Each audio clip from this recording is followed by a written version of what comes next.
Part of government. तो government के तीन पार्ट होते हैं जिसमें एक होती है विधायिका, दूसरी कार्यपालिका, तीसरी जुडिशरी यानी न्यायपालिका। विधायिका जिसे लेजिस्लेचर कहते हैं, कार्यपालिका जिसे एग्जीक्यूटिव कहते हैं, न्यायपालिका जिसे जुडिशरी कहते हैं। विधायिका का क्या कार्य है? विधायिका का कार्य है कानून को बनाना, यानी कि लॉ मेकिंग करना, ठीक। और इसी बने हुए कानून को लागू करने का कार्य जो है वो कार्यपालिका करती है, ठीक है। बने हुए कानून को लागू करने का कार्य कार्यपालिका करती है।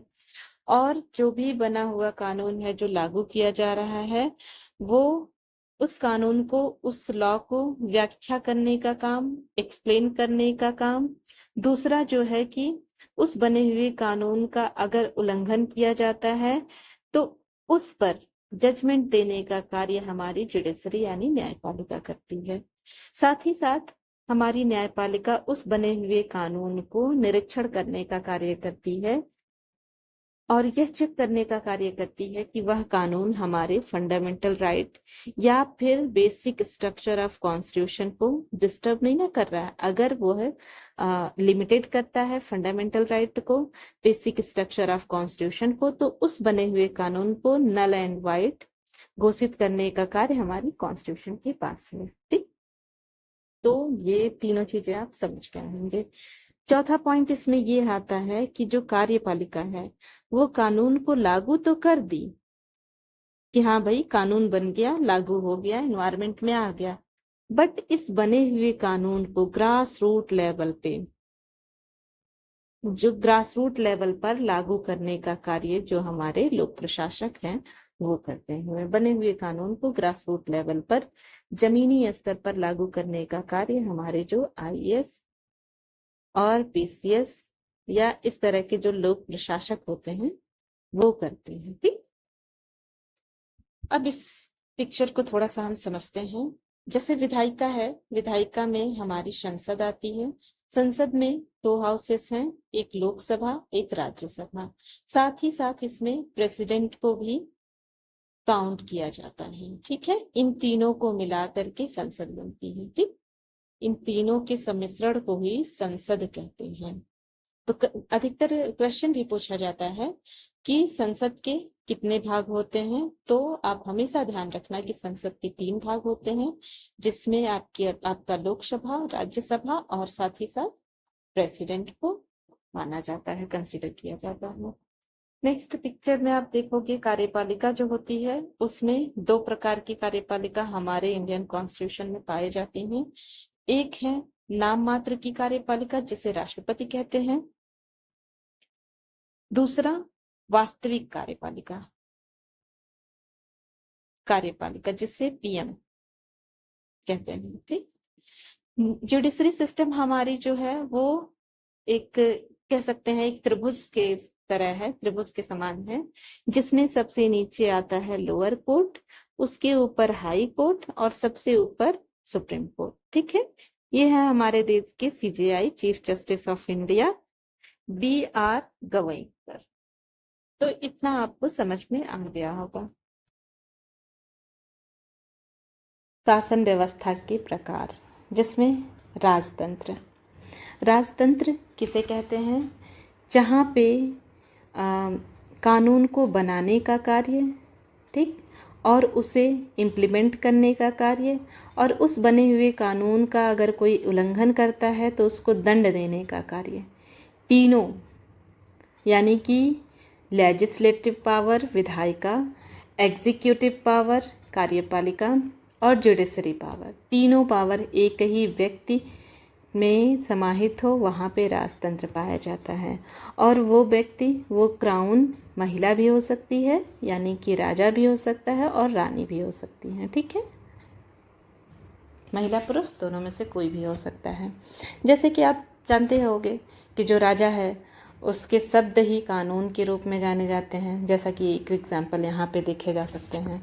राजतंत्र में राजा जो कह दे वही सर्वोपरि होता है, सब कुछ उसी में निहित होता है। दूसरा हम समझते हैं तानाशाही शासन व्यवस्था।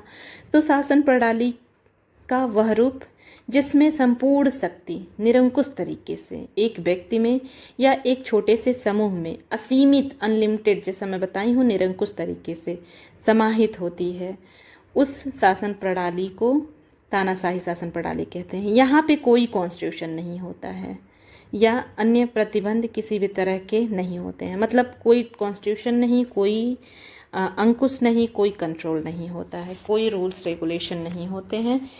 तानाशाही शासन व्यवस्था में जो तानाशाह सोचे, जो तानाशाह रूल बना दे, जो बोल दे, वही एक तरह से रूल्स माने जाते हैं। ठीक है, तो ये है अल्पतंत्र है, उसे कुलीन तंत्रीय शासन व्यवस्था भी कहा जाता है। एक ऐसी शासन व्यवस्था, ये एक ऐसी शासन प्रणाली है जिसमें सत्ता कुछ ही लोगों में सेंट्रलाइज होती है। ठीक है, कुछ ही लोगों में पावर जो होता है बिल्कुल केंद्रित होता है।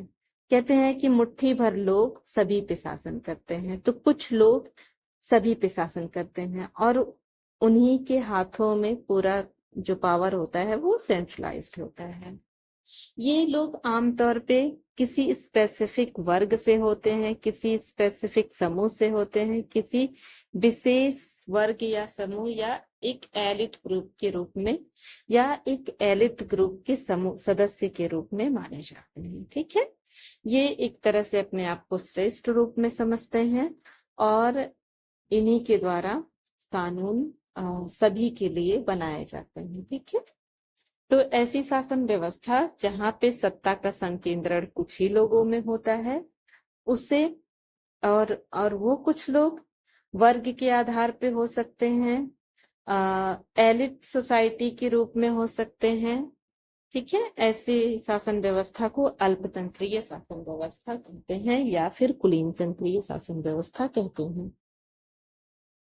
दूसरा, रिपब्लिक या गणतंत्र। गणतंत्र क्या है?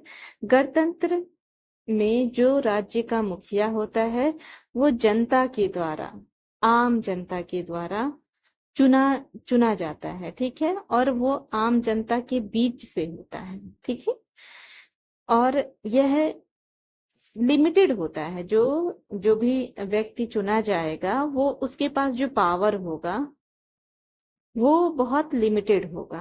ठीक है, किससे लिमिटेड होगा? वो संविधान के द्वारा लिमिटेड होगा। रूल ऑफ लॉ यहाँ पे देखा जाता है। ठीक है, संविधान के द्वारा लिमिटेड होगा। आमतौर पर इस शक्ति का प्रयोग राष्ट्रपति के द्वारा किया जाता है। ठीक है, या उसके प्रतिनिधि के द्वारा किया जाता है। मतलब राष्ट्रपति के द्वारा इस शक्ति का प्रयोग किया जाता है। राष्ट्रपति कौन होता है? जो आम जनता द्वारा वोटिंग के माध्यम से, ठीक है, आम जनता द्वारा वोटिंग के माध्यम से निर्वाचित किया जाता है और ये हमेशा रूल ऑफ लॉ को फॉलो करता है। सीमित शासन व्यवस्था होती है और संविधान के अंतर्गत सिस्टम को संचालित करता है। जैसे आप सबसे अच्छा एग्जाम्पल इंडिया में है। इंडिया में जो हमारी प्रेसिडेंट साहिबा हैं,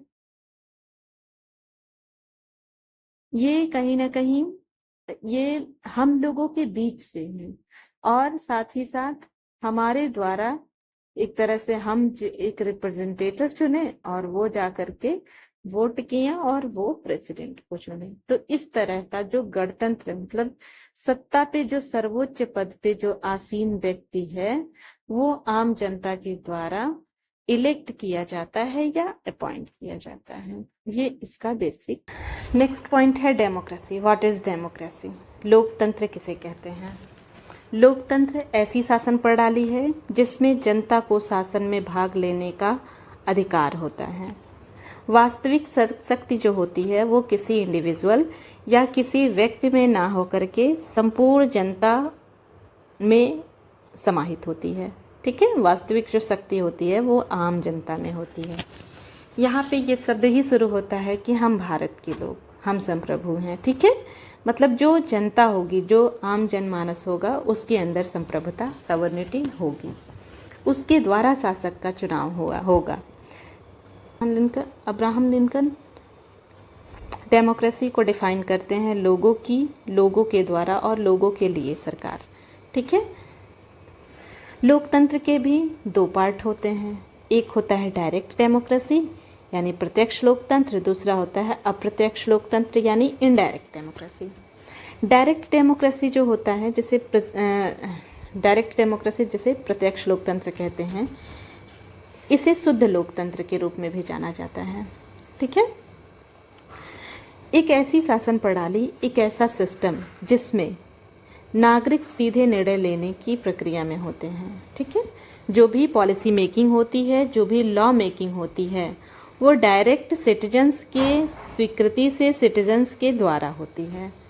ठीक है, इसमें नागरिक निर्वाचित प्रतिनिधियों की भागीदारी के बिना कानून को बनाते हैं। मतलब इसमें रिप्रेजेंटेटर को नहीं भेजते हैं, बल्कि स्वयं ही रूल मेकिंग में पार्टिसिपेट करते हैं। और ये डायरेक्ट मतदान करते हैं, वोटिंग करते हैं। जैसे एक एग्जाम्पल के रूप में समझते हैं, आपका क्लासरूम है, किसी भी पर्टिकुलर डिसीजन लेना है, जैसे मान लो कि एक मॉनिटर आपके क्लास में चुनना है। ठीक है, तो डायरेक्टली बोला जाएगा कि ये पर्टिकुलर लड़की जो है उसको हम क्लास के एज ए मॉनिटर के रूप में चुनते हैं। स्टूडेंट्स इसमें कितने लोग हैं जो एग्री कर रहे हैं, कितने लोग हैं जो एग्री नहीं कर रहे हैं। मान लो आपके क्लास में 20 स्टूडेंट हैं, टोटल 20 स्टूडेंट का स्ट्रेंथ है, तो इस स्ट्रेंथ में मान लो 15 स्टूडेंट हैं जो इस लड़की को एज ए मॉनिटर अपॉइंट कर रहे हैं। ठीक है, तो ये हो गया कि बहुमत सिद्ध हो गया, लोग हाथ ऊपर किए और डिसीजन हो गया कि इस पर्टिकुलर लड़की को मॉनिटर के रूप में अपॉइंट किया जा रहा है। जैसा कि आप इस चित्र में देख सकते हैं कि हाथ ऊपर किए और उनको गिन लिया गया और उसी के आधार पर डिसीजन या पॉलिसी मेकिंग कर दी गई। हालांकि डायरेक्ट डेमोक्रेसी वर्तमान सिनेरियो में, प्रेजेंट सिनेरियो में अगर देखा जाए तो स्विट्ज़रलैंड ऐसा देश है जहाँ पे एग्जिस्ट करती है, और वहाँ पे धीरे धीरे अब इसका जो रेलेवेंस है वो कहीं ना कहीं कम हो रहा है। और डायरेक्ट डेमोक्रेसी के रेलेवेंस को कम होने का भी कई रीज़न है, जिसमें सबसे बड़े रीज़न है कि पॉपुलेशन, जो ज्योग्राफिकल एरिया काफ़ी ब्रॉडर होता है, जहाँ पे पॉपुलेशन काफ़ी अधिक होती है, वहाँ पे डायरेक्ट डेमोक्रेसी को इम्प्लीमेंट करना एक टफेस्ट प्रोसेस माना जाता है। अब हम सेकेंड पॉइंट को समझेंगे, इनडायरेक्ट डेमोक्रेसी क्या है। अप्रत्यक्ष लोकतंत्र ऐसी शासन प्रणाली जिसमें नागरिक अपनी ओर से निर्णय लेने के लिए स्वयं नहीं जाते हैं, बल्कि अपने रिप्रेजेंटेटर को भेजते हैं। ठीक है, अपने रिप्रेजेंटेटर को चुनते हैं और उसको भेजते हैं डिसीजन मेकिंग के लिए। ठीक है, और ये चुनाव किस तरह से होता है? निर्वाचन के द्वारा वो अपने रिप्रेजेंटेटर को इलेक्ट करते हैं और देन उसके प्राथमिकता और प्रतिनिधित्व करने और उनकी ओर से निर्णय लेने का कार्य जो होता है, जिम्मेदारी जो होती है, वो उस रिप्रेजेंटेटर की होती है। जैसे कि यहाँ पे देखिए, एक बहुत बड़ा पॉपुलेशन है जो अपने में से एक व्यक्ति को इलेक्ट किया और ये व्यक्ति जा कर के पार्लियामेंट में लॉ मेकिंग करने में इन पूरे पॉपुलेशन को रिप्रेजेंट करेगा। अब एक इजी एग्जाम्पल के साथ समझते हैं। मान लीजिए आपका क्लासरूम है, इसमें टोटल स्टूडेंट्स का स्ट्रेंथ है 20। ठीक है, 20 स्टूडेंट्स हैं। इसी तरह सेक्शन बी है, उसमें भी 20 स्टूडेंट का एक स्ट्रेंथ है, और आपकी स्कूल की प्रिंसिपल मैम आपके क्लास को रिप्रेजेंटेट करने के लिए एक एक स्टूडेंट को बुलाती हैं।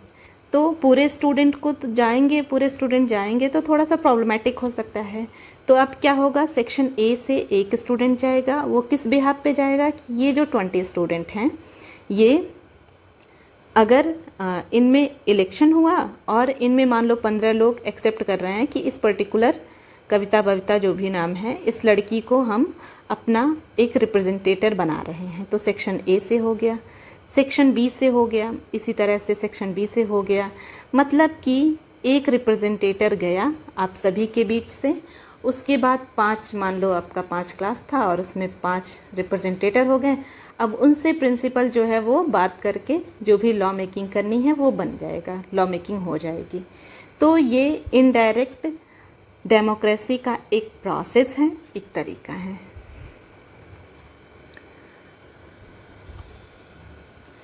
नेक्स्ट पॉइंट जो है वो है संवैधानिक निकाय के बारे में। जो भी संविधान में जो बॉडीज़ होती हैं उनके डेफिनेशन के बारे में। तो संवैधानिक निकाय में हम समझेंगे संवैधानिक निकाय किसे कहते हैं, कॉन्स्टिट्यूशनल बॉडी किसे कहते हैं। जिस बॉडी का, जिस निकाय का वर्णन हमारे संविधान में स्थापित किया गया है, ठीक है, संविधान में लिखित रूप में रखा गया है, संविधान में स्थापित किया गया है, उसको हम संवैधानिक निकाय या कॉन्स्टिट्यूशनल बॉडी कहते हैं।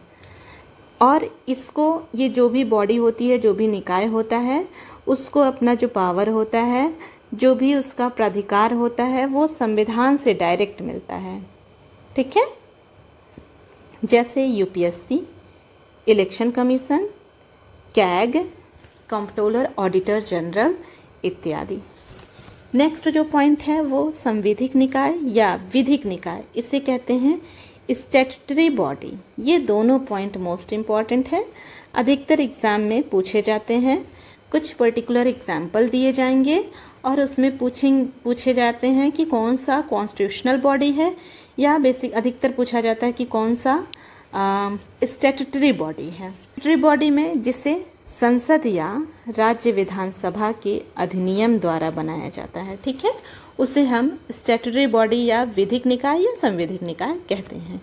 जैसे नेशनल ह्यूमन राइट्स कमीशन, ठीक। दूसरा नेशनल ग्रीन ट्रिब्यूनल, यानी कि राष्ट्रीय मानव अधिकार आयोग और राष्ट्रीय हरित प्राधिकरण आयोग। पॉइंट है कार्यकारी निकाय, जिसे एग्जीक्यूटिव बॉडी कहते हैं। एक ऐसा निकाय जो सरकार के कार्यकारी कार्यों को पूरा करने के लिए ऑर्गेनाइज किया जाता है। मतलब ये एग्जिस्ट ही इसीलिए किया जाता है, इसको बनाया ही इसीलिए जाता है, इसका फाउंडेशन ही इसी बिहाफ पे होता है कि यह एग्जीक्यूटिव बॉडी के रूप में कार्य करेगा, ठीक है।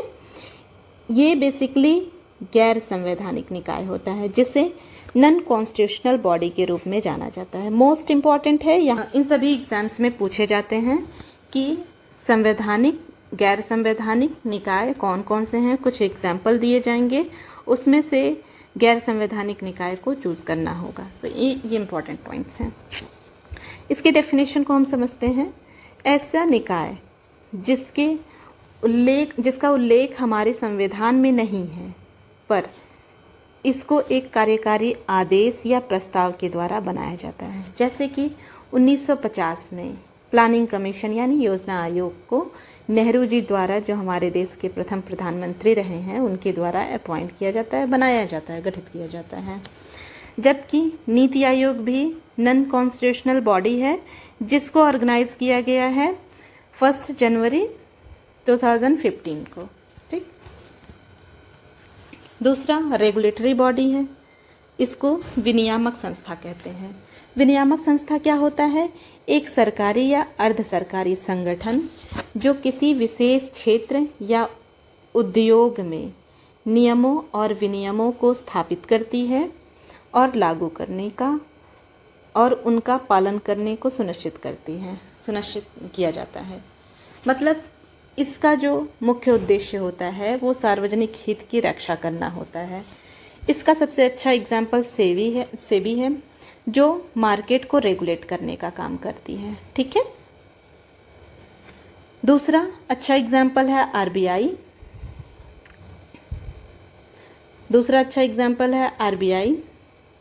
जो क्या करती है? जो भी बैंक होते हैं उन बैंक्स को रेगुलेट करने का कार्य करती है। भी शासन के स्वरूप, उनके नेचर, उनके फीचर्स के आधार पे कितने प्रकार के शासन होते हैं, जिसमें कार्यपालिका और विधायिका के बीच संबंध के आधार पर पूरे विश्व में शासन व्यवस्था को 2 भागों में बांटा जाता है या विभाजित किया जाता है। जिसमें पहला पॉइंट जो होता है वो पार्लियामेंट्री गवर्नमेंट यानी संसदात्मक शासन होता है। दूसरा अध्यक्षात्मक शासन होता है, जिसे प्रेसिडेंशियल गवर्नमेंट कहते हैं। जब हम पार्लियामेंट्री गवर्नमेंट की बात करते हैं तो 2 टाइप्स ऑफ एग्जीक्यूटिव यहाँ पे एग्जिस्ट करती है, जिसमें एक होती है नाम मात्र की कार्यपालिका, दूसरी वास्तविक कार्यपालिका। नाम मात्र की कार्यपालिका में नाम मात्र की कार्यपालिका जैसे प्रेसिडेंट, वास्तविक यानी रियल एग्जीक्यूटिव मतलब प्रधानमंत्री, पीएम। ठीक, अब हम इसके स्ट्रक्चर को समझेंगे। पार्लियामेंट्री गवर्नमेंट का स्ट्रक्चर कैसा होता है। यहाँ पे देखेंगे आप, 2 हाउसेस होते हैं, यानी कि पार्लियामेंट होती है। पार्लियामेंट में 2 हाउसेस हैं, एक हो गया लोकसभा, एक हो गया राज्यसभा। ठीक, और यहाँ पे आपकी कार्यपालिका यानी हमारी गवर्नमेंट, मोदी गवर्नमेंट जो भी है वर्तमान में कार्यपालिका, और ये हो गई हमारी प्रेसिडेंट साहिबा। ठीक है, तो ये हमारा पूरा पार्लियामेंट का स्ट्रक्चर है। अब इसमें आप देखेंगे जो भी लोकसभा के मेंबर हैं वही आपकी कार्यपालिका में भी हैं, और नाम मात्र की कार्यपालिका जो प्रेसिडेंट होती है। ठीक है, ये मान लो इनका सेक्रेटरीट है और ये यहाँ पे इनका सचिवालय है। ठीक है, तो ये हमारे पार्लियामेंट का टोटल स्ट्रक्चर है। अब यहाँ पे आप मोदी जी को देख लीजिए, मोदी जी की कार्यपालिका यहाँ पे है। ये जो आपकी विधायिका है इसी का प्रोडक्ट होती है आपकी कार्यपालिका, मतलब यहीं से निकल करके यहाँ पे एग्जिस्ट करते हैं लोग। ठीक है, इसी के प्रोडक्ट के रूप में कार्यपालिका होते हैं, इसी के मेंबर्स होते हैं। तो इस तरह से रिलेशन होता है। जबकि यूके में ये थोड़ा सा अंतर है। यहाँ पे इंडिया में जो प्रेसिडेंट है वो हमारे बीच से, आम आदमी के बीच से, आम आदमी के द्वारा एक तरह से इनडायरेक्ट इलेक्शन से इलेक्ट किया जाता है। जबकि यूके में यहाँ पे जो क्राउन है, ठीक है, जो राजा है या फिर रानी, वो यहाँ पे एग्जिस्ट करते हैं। तो इतना एक बेसिक अंतर है। संघात्मक शासन व्यवस्था या प्रेसिडेंशियल गवर्नमेंट में एग्जीक्यूटिव जो होती है वो केवल एक प्रकार की होती है, और वो होती है रियल एग्जीक्यूटिव। ठीक, उसे वास्तविक कार्यपालिका कहते हैं। जैसे यूएसए में प्रेसिडेंट। ठीक, और इसमें क्या होता है, कार्यपालिका और विधायिका के बीच कोई संबंध नहीं होता है। जैसे मान लो कि ये पार्लियामेंट है। एक मिनट, यहाँ पे एग्जांपल देते हैं। ये हो गया पार्लियामेंट, ये हो गया सीनेट, ये हो गया प्रतिनिधि सभा, हाउस ऑफ रिप्रेजेंटेटिव, और ये सीनेट हो गई। ये हो गई वहां की कार्यपालिका। ये यूएसए में अच्छा एग्जाम्पल है अध्यक्षात्मक शासन व्यवस्था यानी प्रेसिडेंशियल गवर्नमेंट का। तो ये 2 हाउसेस हो गए और ये एग्जीक्यूटिव हो गई, यानी कि वर्तमान में जो ट्रम्प गवर्नमेंट है। तो यहाँ पे क्या है, यहाँ पे प्रेसिडेंट अलग से नहीं है, मतलब नाम मात्र की कोई पावर, नाम मात्र की कोई शक्ति यहाँ पे एग्जिस्ट नहीं कर रही है, बल्कि केवल रियल एग्जीक्यूटिव है। ठीक, और ये जो हाउसेस में मेंबर्स हैं इनसे इसके बीच में कोई संबंध नहीं है।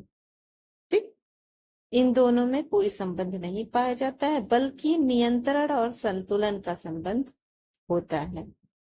जो ये कार्य विधायिका है वो प्रेसिडेंट को या जो एग्जीक्यूटिव है उसको कंट्रोल और बैलेंस करने का कार्य एक दूसरे को करते हैं। ठीक है,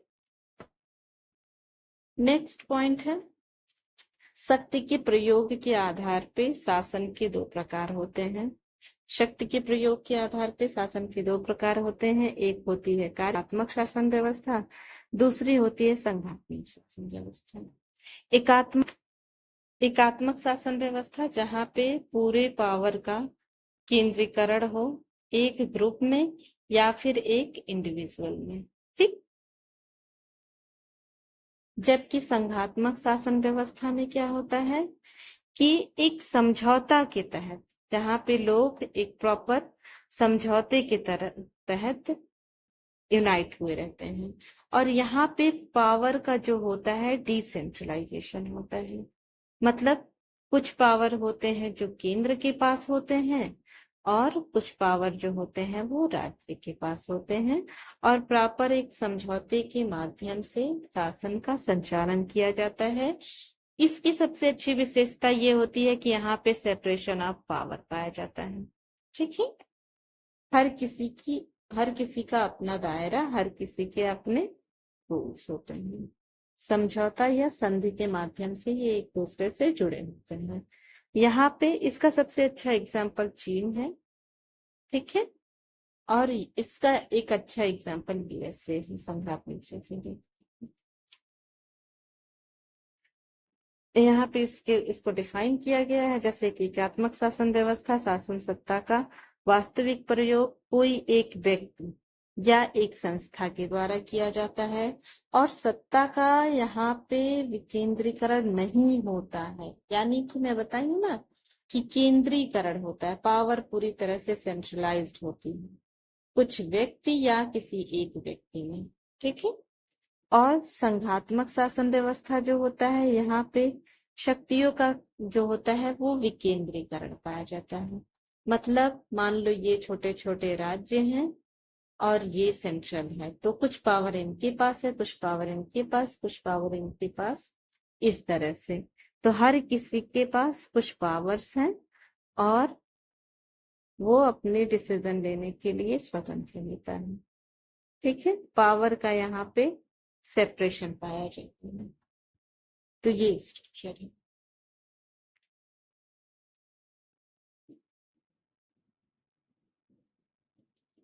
तो आज का क्लास यहाँ से एंड होता है। आप अगर आपको ये वीडियो, ये लेक्चर इम्पोर्टेंट लग रहा है तो कमेंट कर सकते हैं, और नेक्स्ट इस तरह के वीडियोस और लेक्चर के लिए आप सब्सक्राइब करिए, लाइक बटन को दबाइए, और साथ ही साथ आगे आप किस टॉपिक पे लेक्चर देखना चाहते हैं उसके बारे में भी आप कमेंट कर सकते हैं। Thank you so much.